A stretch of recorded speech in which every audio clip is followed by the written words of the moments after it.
Boa tarde, eu sou o Dr. Renan Francisco Oliva, médico neurologista, perito judicial. Hoje trazendo um tema muito interessante, que são os principais, digamos assim, falhas e erros que se observam no atendimento ao AVC.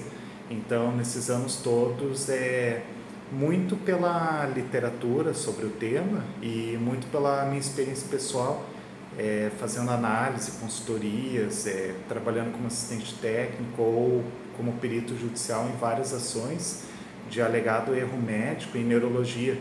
E dentre as situações que motivam, eu acredito que a maioria se refere a situações de AVC, por ser a emergência mais comum em neurologia.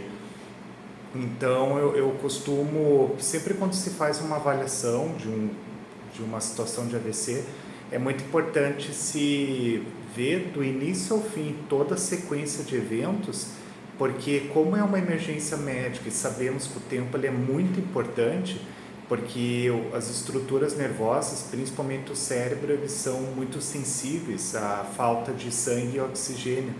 E então se acredita em que questão de minutos já se levaria um dano neurológico irreversível, né, que aumenta exponencialmente quanto mais se demora para instituir o tratamento, né, sejam nos insultos por falta de sangue, chamamos de AVCs isquêmicos, quanto nos eventos sangrantes, que chamamos de AVCs hemorrágicos.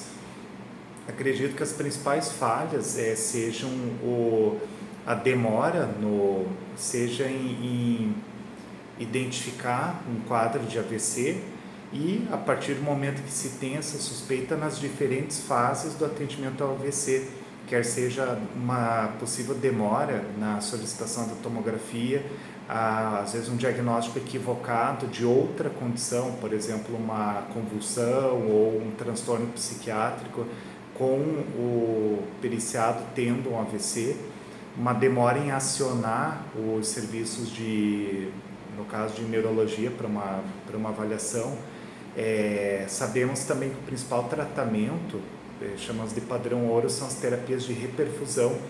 Então temos a trombólise endovenosa, que se administra um medicamento basicamente para impedir a coagulação do sangue e aí desfazer qualquer tipo possível de obstrução. Esse medicamento, que é a alteplase, ele deve ser feito em até 4 horas e meia do início de sintomas. E mais atualmente há também possibilidades de cateterismo cerebral, procedimentos de trombectomia, em que, à semelhança do cateterismo cardíaco, o neurocirurgião endovascular ele tenta acessar por dentro a artéria onde está a obstrução e remover aquele ponto de obstrução. Então, para todas as modalidades de tratamento, há um tempo hábil que deve ser respeitado, porque acima desse tratamento não só não se teriam efeitos desejados, como se teria um risco de complicações. Muitas vezes falhas que observamos desatenção aos protocolos, o atraso no diagnóstico e tratamento adequado do AVC. Outra situação muito comum é a falha de comunicação aos familiares sobre o que está acontecendo, sobre as condutas, né? Principalmente nos ambientes caóticos e apressados das emergências. Então se deve ter muito cuidado com situações assim, porque elas podem motivar já pela insatisfação de sequelas naturalmente esperadas, infelizmente, em muitos AVCs, daí agravados por uma falha de comunicação com os familiares.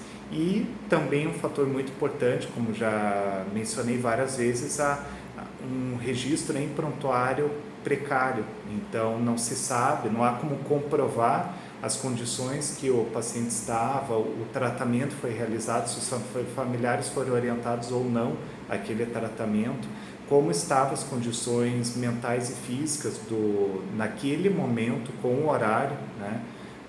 Se foram acionados serviços, que tratamentos que foram instituídos. Então, basicamente, essa seria a análise que é feita e as principais falhas em relação ao atendimento do AVC.